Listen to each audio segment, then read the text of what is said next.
Good evening, and welcome to the 99th Annual Budget Hearing of the West Bend Joint School District Number 1. A school district is represented by its budget. What is included in the budget sets the tone, the values, and the priorities for the future years. This budget hearing is required by law to be held at the same time and location as the annual meeting. The intent of this law is to provide for an expression of public opinion, but to leave the governing body free to act as it determines to be in the public's best interest. Copies of the budget are available. I hope you will follow along. This is also a public meeting of the School Board of West Bend Joint School District Number 1, and more than 24 hours prior to the meeting, the notice of the time, place, date, and subject matter of this meeting were posted in each school building, the entrance doors to the Education Service Center, and at the West Bend Community Memorial Library. A copy was also sent to the West Bend Daily News, WBKV, Milwaukee Journal-Sentinel, and other media resources that have requested notice of our meetings. Deb, can you please confirm this was properly posted? It was properly posted. Thank you.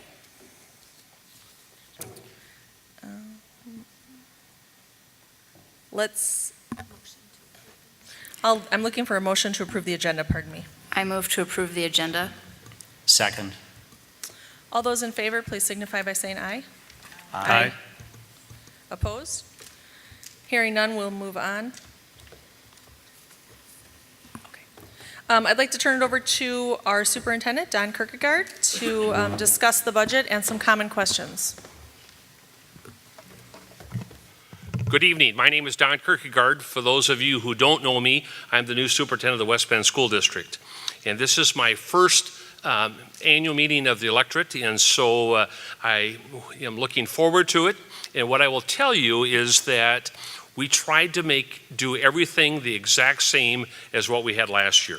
And so next year, going forward, we'll take a look at, do we have the right material that you're looking for? Is it in the format that you want? Is it presented to you early enough? And we'll try to get those questions answered. We know that by law, we have to present certain material, and we do that every year, but we'll also take a look at for next year to see if there are improvements that we can make to this process so that you can get the information that you're looking for, and it's in a format that's easily used by everyone in the district. And so with that, my comments are very, very brief, and I'm going to give just a real quick overview of the district.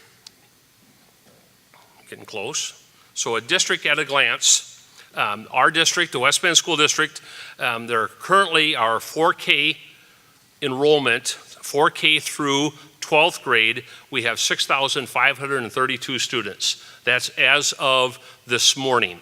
The official count is this Friday, and so the third Friday of September is also always the official count, and that's where the state determines our per student allocation, our amount of state aid that we receive. We have 470 full-time teachers, we have 929 employees, and we have about 1,500 registered volunteers.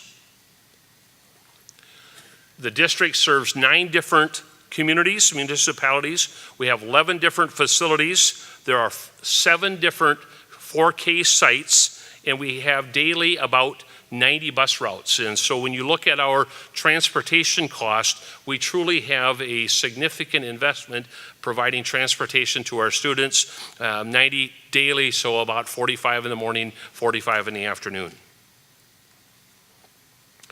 Some other data from the Department of Education, Department of Public Instruction. We have improved district scores by nearly 4 points this year. We exceed expectation ratings for full district. We have significantly exceeded expectations for McLean, Jackson, and Fair Park. Silverbrook earned exceeds expectations ratings and meets expectations is East and West High School, Badger, Green Tree, Decorah, and Pathways. So with that, that's my part of the presentation. Like I said, it's short and to the point, but next year we will look at, is this the right material that you're looking for, and go accordingly. So I'm going to turn it over to Karen Herman, our District Finance Director, and she'll take us through the first part of the budget. So you'll see what you're looking at is the 16-17 comparative data The reason that we use 1617 is because that is the data that has been audited by our auditors and approved by DPI.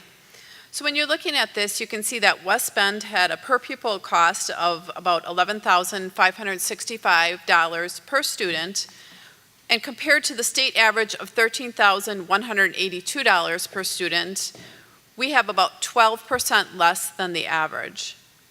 Although this certainly illustrates our fiscal accountability and a favorable return on our taxpayer investment in the district, it also represents the difficulty that we have in trying to maintain the level of our current educational programming and opportunities for our students, while still complying with the state-mandated revenue limit legislation.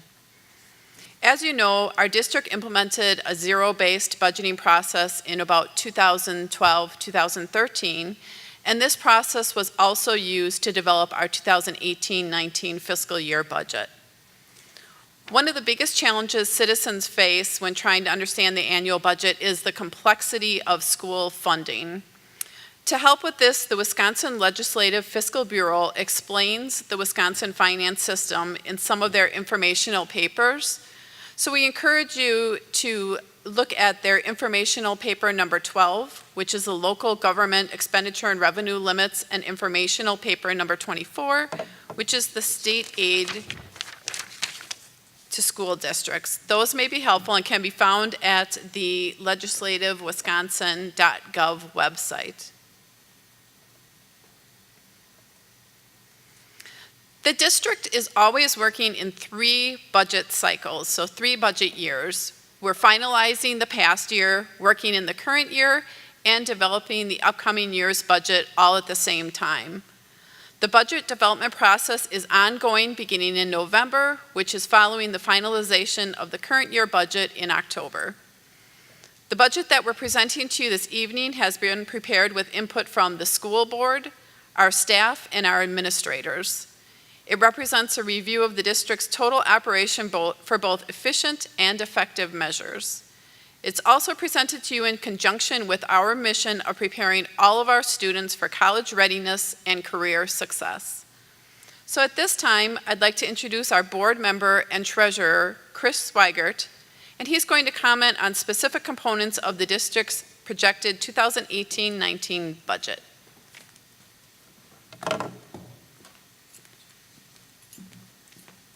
All right, thank you, Karen. Good evening, everyone. I just want to express my thanks to everyone for attending this meeting. The purpose of this meeting is to get your input and your recommendations, and so I look forward to hearing from you. When you walked in and you registered, you should have received an information packet, and that information packet contains much more detailed information about the school district's budget. I want to thank the district business officer who you just heard from, Karen Herman, for her lead in preparing this document, along with other members of administration. As you can imagine, there's a lot of work that goes into it. All right.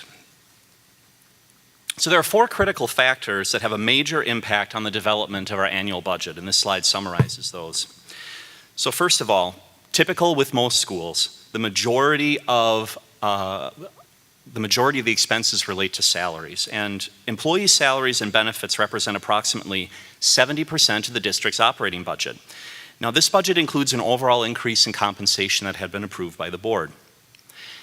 As for utility costs for natural gas, electricity, water, sewer, just like at our homes, they may increase annually based on the pricing from the public utilities, and to that extent are beyond the control of the district. But what is within the control of the district are always looking at ways to improve through efficiency in an attempt to control the combined costs for utilities.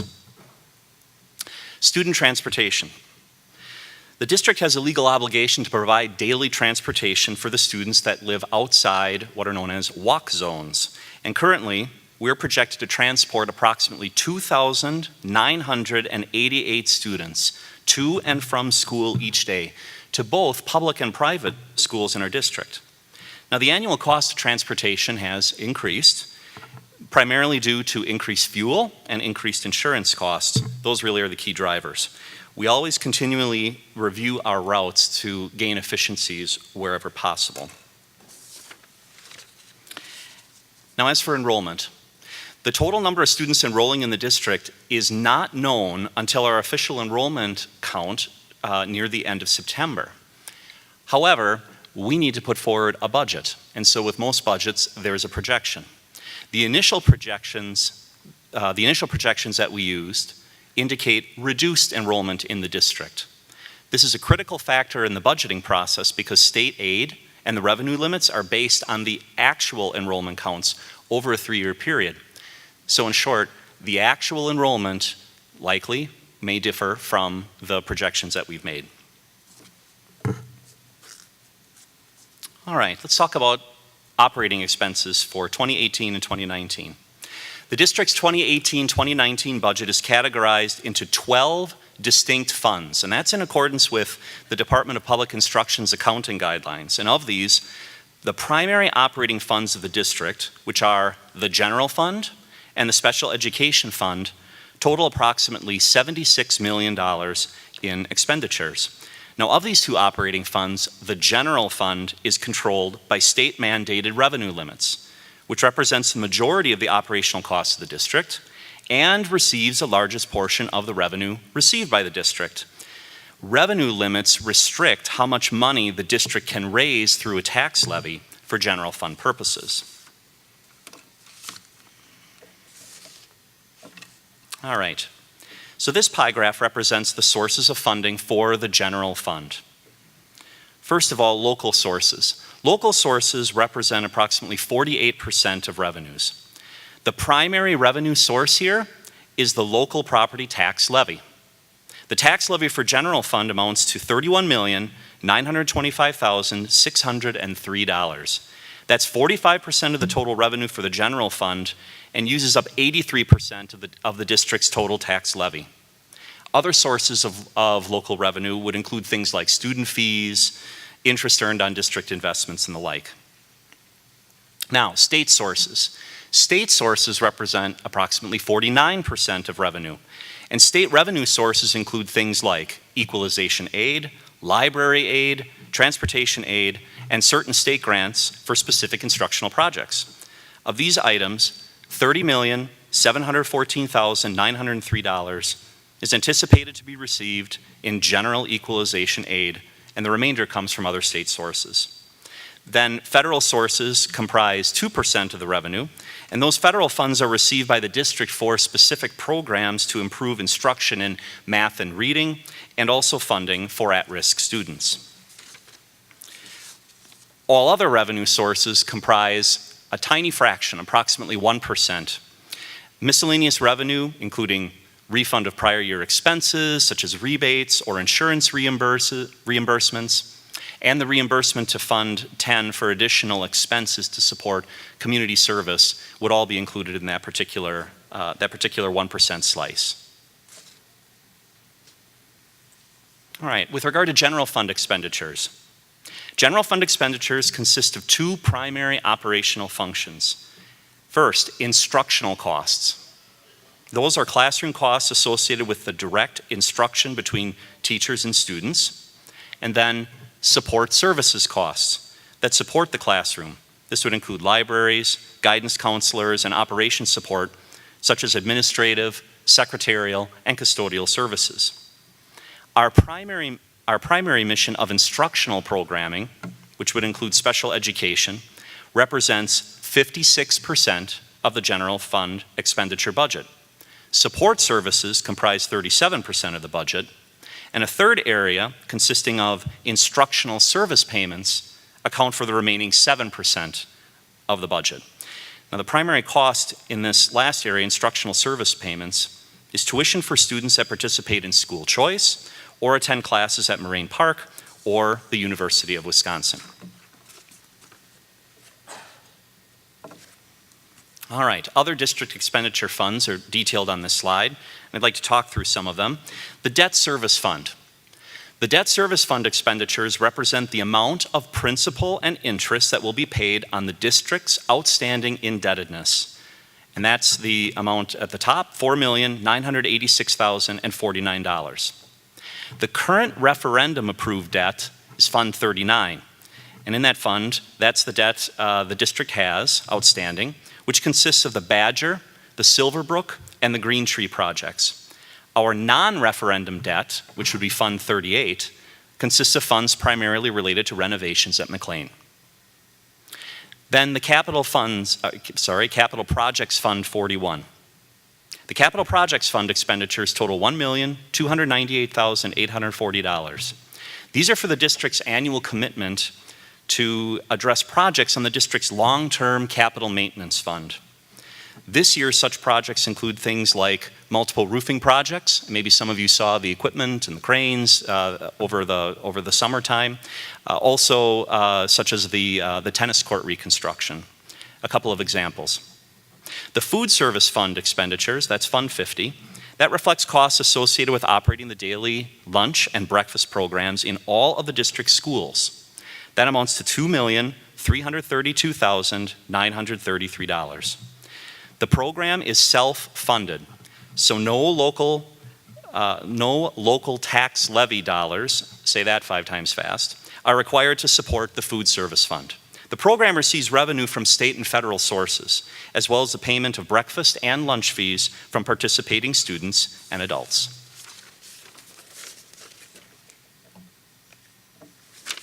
Committed funds for capital improvement. The ending balance in the Capital Improvement Fund as of June 30th, 2018 is $1,721,240. Then the General Fund, Fund 10, also has a committed fund balance reserve of $2,224,982 also available for capital improvements. Now let's talk about community service funding. This is Fund 80. The Community Service Fund allows the district to levy outside of the revenue limit to sustain community opportunities. However, these can only be spent on very, very, very restricted items. There is a lot of increased scrutiny from the Department of Public Instruction to ensure that the expenditures of this fund qualify, and therefore the district is working very closely with DPI to ensure compliance with all the Fund 80 expenditures.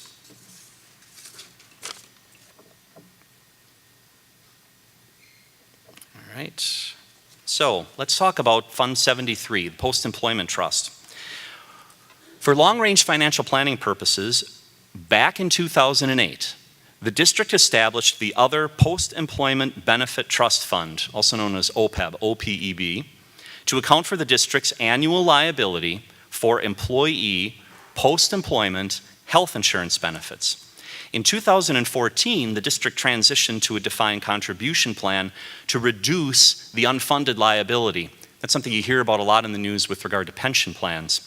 In accordance with the current state budget, the level of benefits reflected in the trust fund is not subject to the collective bargaining process. Now, although these are not technically funds of the district, the financial status of the trust fund must be reported annually to the electorate, so that's why we're talking about it now. The district funds this obligation on a pay-as-you-go basis. The 2018-19 contribution is projected to be $1,167,000. That's based on an actuarial study that's provided by SageView, an actuarial consultant.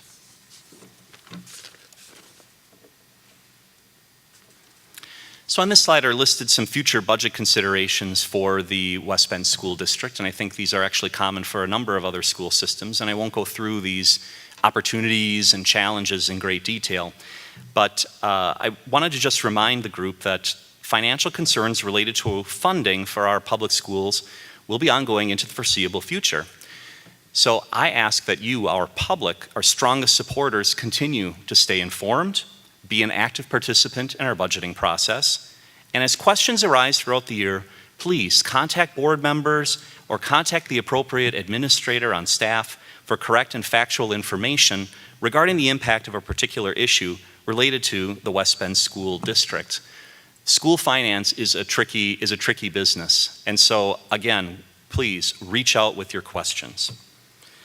So the last item that we'll be getting to in our budget hearing is the public participation part.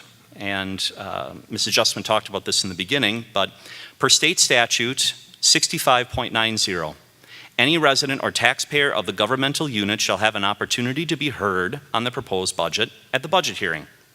However, in construing the statute, the Attorney General has held that the governing body, which is the school board, can't be compelled to make changes suggested by citizens at the hearing on the proposed budget. The intent, though, is to provide an expression of public opinion, but to leave the governing body free to act as it determines to be in the public interest. Accordingly, the electors at the budget hearing do not have the power to amend the budget as proposed, nor approve or disapprove the budget. But the comments are what we're looking for. And so at this time, I'd like to turn it over to Ms. Justman for public comments on the budget. Thank you, Mr. Zweigart. We've come to the public participation portion of our agenda. Board Policy 187 prescribes the nature and procedures for this segment. I summarize the policy at this time, but copies of the policy are available in the back of the room, and I urge you to familiarize yourself with the policy in its entirety. Residents of the district, parents of children in the district schools, and employees of the district may participate. Participants desiring to address the board should obtain and complete a participant comment card near the entry and turn it over to the president prior to the meeting or when allowed by the president. Participants may comment concerning an agenda item or a non-agenda item. Each participant will be called to the podium, or the microphone in this case, and given 3 minutes to speak. The participant must state his or her name, address, and relation to the district. This information will appear in the minutes of the meeting. The board will not engage in debate concerning the remarks or take immediate action. The board may refer the matter to the superintendent, a committee, or take the remarks into consideration in future action. Board Policy 187 provides a formal process for citizen complaints, and Board Policy 520 provides a formal process for employee complaints. The board recommends use of these procedures as they guarantee a fair and timely response. This is in no particular order as I call you up. Mr. Marquardt, please.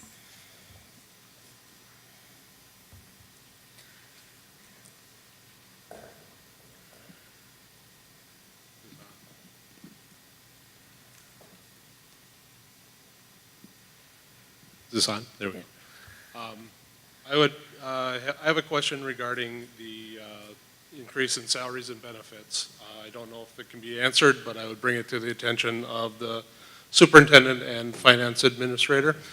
It's a significant increase, obviously, with this budget, and my question is how it is going to be, how is it intended to be distributed? Whether by a across-the-board increase for every staff member, or according to the Act 10 allowances that we could set aside a certain amount as a merit pay or subject to evaluation and performance. And so I'm curious as to how we have determined to award that. The second thing I would bring up is the underfunding of Fund 46. That also, in this whole budget scenario, affects how you would negotiate with the union and also distribute those pay increases. If you decided as a board to put more money into Fund 46, since you are most likely intending to come to the community and look for more money for buildings, it would be a good faith measure to fund that in the budget as well. And therefore you could have a better negotiating position on the other. Thank you.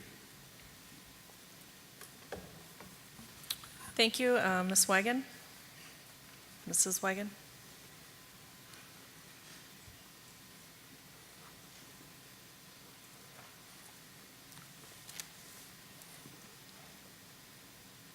Good evening. A very large spending increase. It looks like about $1 million is being proposed. This despite declining enrollment and the tools of Act 10 that can be used and have been used in the past. And I'm just curious, our new superintendent is from out of state, and I hope that you've spent some time looking at Act 10 and what has been done and what can be done. And how it makes sense. I know previous boards have really used it. It's been really good. Also that our teachers are in the top 5% of the state, last I heard, for salaries and benefits. I'm also here to speak about just misplaced priorities that I believe that the board has. I've twice alerted you to the issue of kids at Badger Middle School looking at pornography in the cafeteria and showing other kids that pornography. Misplaced priorities, let me explain just a little bit. In the Bible after the flood, Genesis chapter 9 talks about Noah, and sometime after the flood he grew a vineyard and he got drunk. And as he lay naked in his tent, his son Ham came and looked on his nakedness and went out and told his brothers. His brothers had the respect to go and cover up their dad. They actually went in the tent backwards and covered him. The seriousness of this is explained when you see that Ham's children were cursed into servanthood, and Shem and Japheth were blessed for covering up the nakedness. Oops.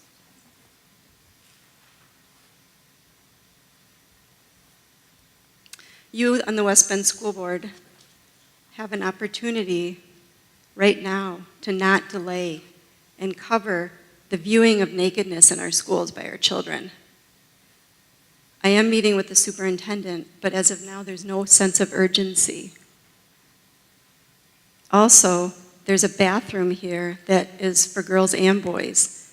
A girl can walk in while a boy is urinating at the urinal. That's looking on someone's nakedness, and that is not a good thing in our schools. So I would hope that you guys would take this seriously with the cell phone issue, the supervision of our students, our children. I would not want my child in a school that does not have supervision like this, to look over that. And remember, sex trafficking is highly, highly aligned with pornography. So we need to protect our kids. Thank you.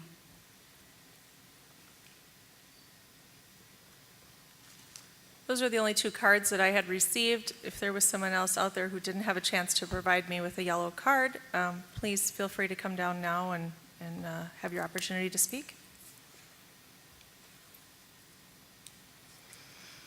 Okay, I'm requesting a motion to adjourn this portion of the meeting, please. I move to adjourn. Second. All those in favor, please signify by saying aye. Aye. Opposed? Hearing none, this meeting is adjourned. I'd like to call the meeting to order, please. If you could stand for the Pledge of Allegiance.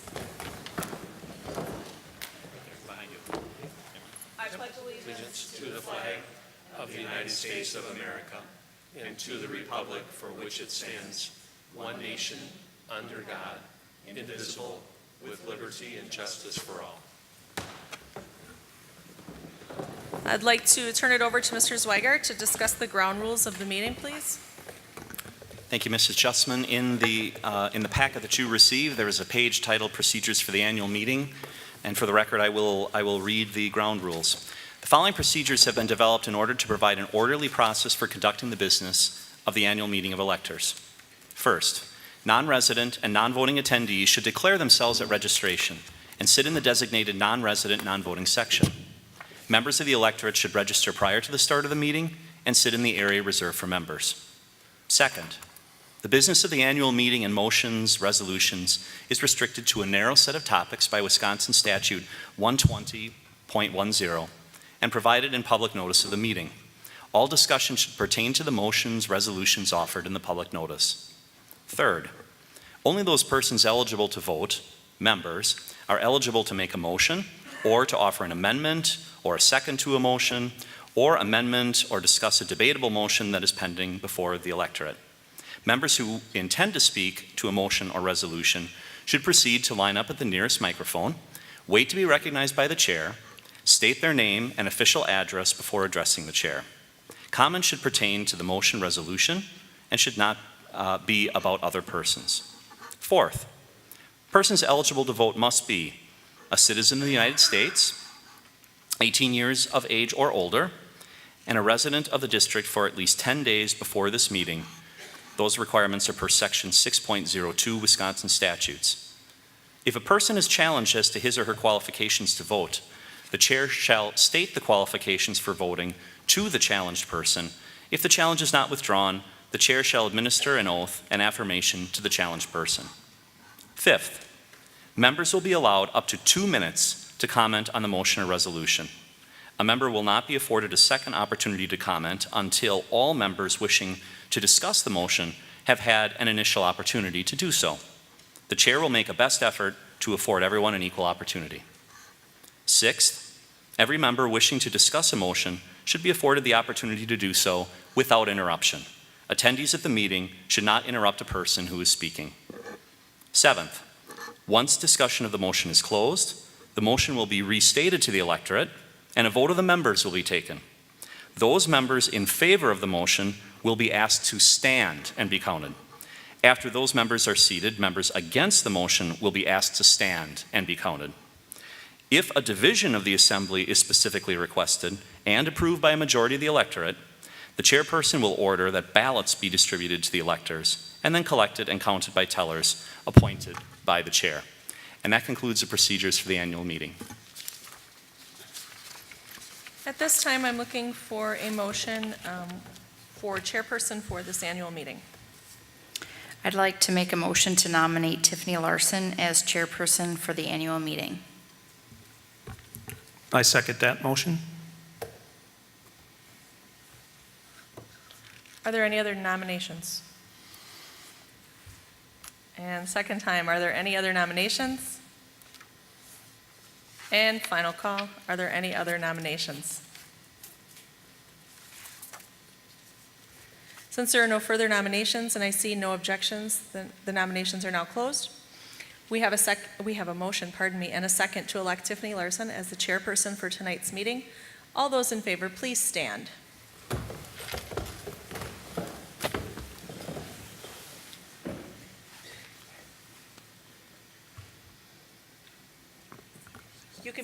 You can be seated.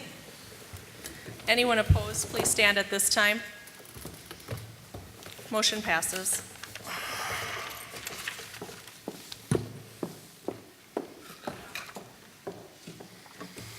Thank you. It's really an honor to be chairperson of the meeting this evening. Thank you all for attending. Thank you for your support of public education within the West Bend School District. It's also an honor to present to you this evening our new superintendent, Don Kierkegaard. He comes to us from South Dakota with 23 years of superintendency experience. In addition, he was appointed by their governor, the Secretary of Education, for this past year.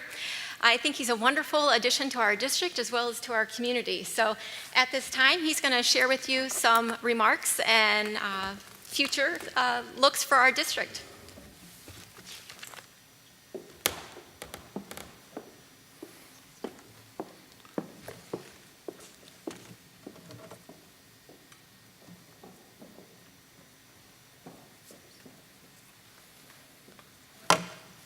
Thank you, Tiffany. Before I make a few opening remarks, I would like to try to answer a couple of the questions presented in the last meeting. The first one was regard to negotiations in Act 10, and so how is the proposed amount of money being distributed? We have not negotiated with the West Bend Education Association at this point in time. We are very, very familiar with the provisions of Act 10, but it would be premature to talk about how the funds will be distributed, because that will be part of the process that will take place during negotiations. But would like to reiterate that very familiar with Act 10. We have our school attorney who will be present as well, and so just make sure that everybody is aware that we do understand the provisions of Act 10. The second question that I'll answer is the ongoing commitment to Fund 46, which is our future capital outlays project. And so every year, including the 17-18 year, the board has committed funds to the Fund 46. And at this point in time, we will see how our budget is performing. And if there is funds available in the spring, then I would assume, and we would make that recommendation, that we would go forward with the same type of commitment that we have in the past. It's not dedicated up front in the budget, but every year the board does look at the Fund 46 commitment, and will continue to do that again this year as well. So with that, just a little bit of a state of the district. First of all, I'll look at our students. We are extremely blessed to have a great student body for ages 4 through 12. And every year they continue to perform remarkable feats. We had national competitors last year in the Skills USA, FBLA, Forensics and Debate, and regional competitors in many, many other events. We won a national poetry contest. We earned 19 awards for the high school news website. We raised thousands of dollars for a variety of charitable organizations, and we continue to be amazed by our musicians, our artists, our athletes who represent their schools well with the talent and sportsmanship and maturity. So very, very pleased with how our kids perform, the level of performance, and their just overall commitment to the West Bend School District. Not one that's listed, but I think I was told earlier that almost 50% of our high school seniors have taken at least one AP class and passed the AP class, which is a unbelievable mark. Not only to have that kind of percentage take AP exams, but to get a 3 or greater on the exam is a phenomenal attribute to our students as well as to our faculty who are teaching those classes. So then we want to take a look at the people, our staff, our commitment to our students. And this year our staff, or last year our staff, we created new food pantries for school.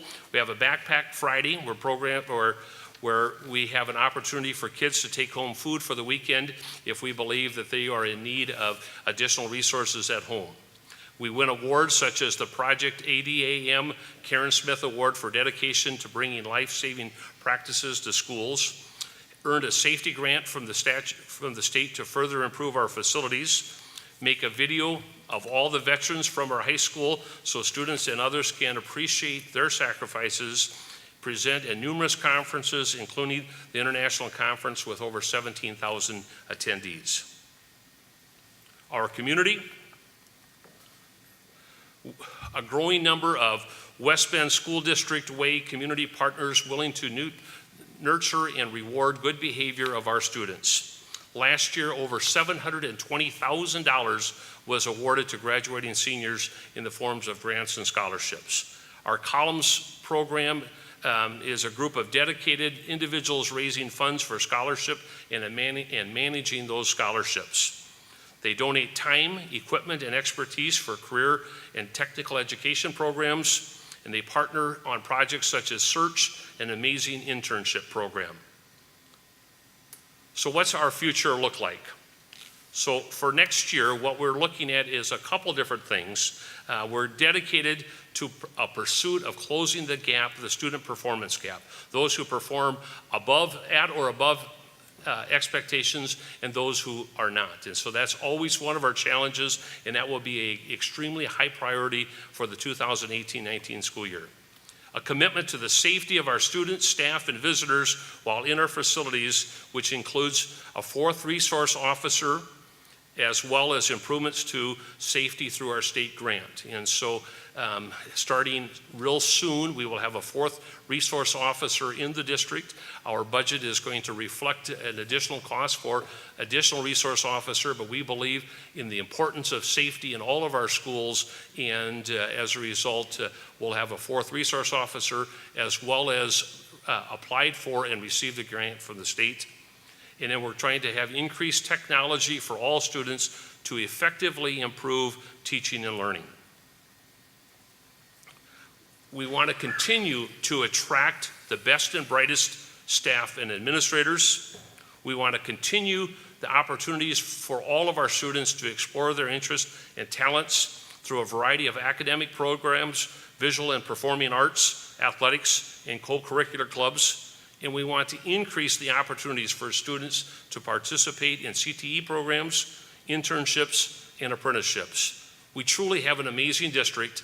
I'm glad that I'm part of it, and I look forward to working with each and every one of you in the next months to follow, as well as the years to come. So with that, I'll turn it back over to Tiffany, and we'll talk about the resolutions.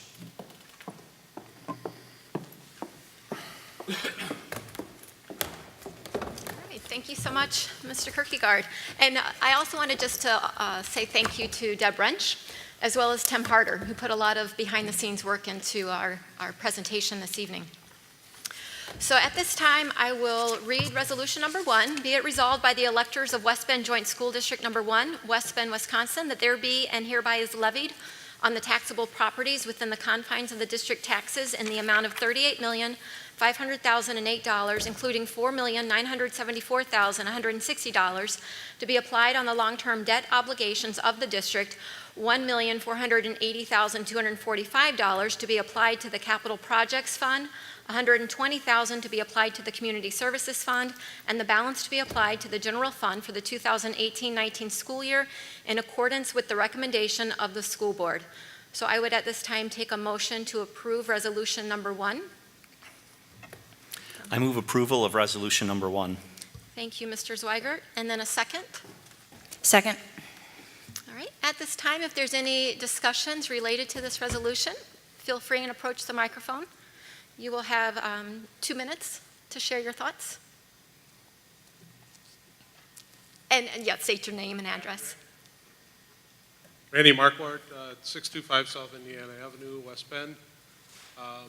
Again, I would just look at this proposed budget and the way it shifts priorities to certain funds. There's not a lot of flexibility in the numbers to start with, and I believe the proposed budget as it stands here takes away flexibility from the administrators and board in terms of handling certain things, and most important would be teacher negotiations. It also deprioritizes the building fund in the form of Fund 46, so I won't be able to support it. Thank you. Thank you, Mr. Marquardt. Anybody else? Okay. Be it no further discussion, I have a motion and a second. All those in favor, please stand. We'll take a count.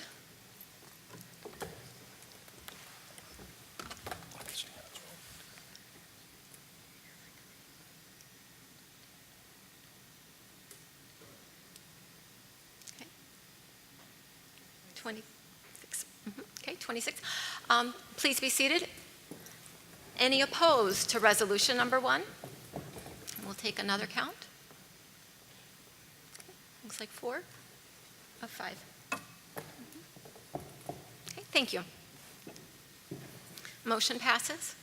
Moving along, resolution number 2. Be it resolved that the School Board of West Bend Joint School District Number 1 is hereby authorized during the school year to sell or dispose of any property belonging to and not needed by the school district, provided, however, the sale of any individual piece of property whose estimated value is more than $5,000 shall require specific independent authorization by the school board, and provided further that the maximum aggregate value of all property sold without specific independent authorization by the school board shall not exceed $20,000 during the current fiscal year.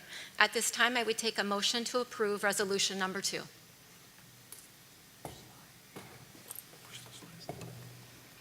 Motion to approve resolution number 2. Second. Okay, any discussion regarding this resolution? Right. Otherwise, all those in favor, please stand. And we'll take a count.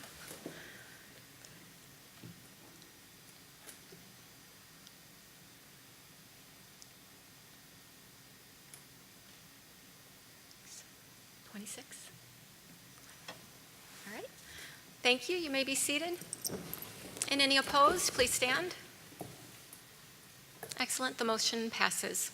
Moving along, resolution number 3, resolved by the electors of the West Bend Joint School District Number 1, West Bend, Wisconsin, that the salaries of the elected members of the School Board of West Bend Joint School District Number 1, West Bend, Wisconsin, be fixed at the sum of $2,500 per year per member and $2,600 per year per officer.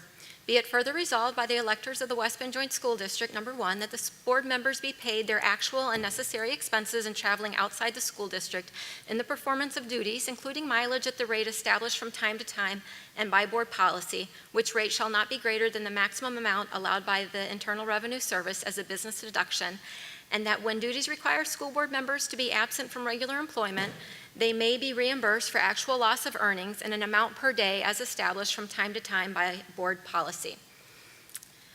At this time, I would take a motion to approve resolution number 3. I'll make a motion to approve resolution number 3. Thank you, Deb. And a second? Second. All right, thank you, Mr. Zweigert. Any discussion? Just for the record, this has not changed in a number of years, the current salary. All right, in that case, I would take a vote. All in favor of resolution number 3, please stand.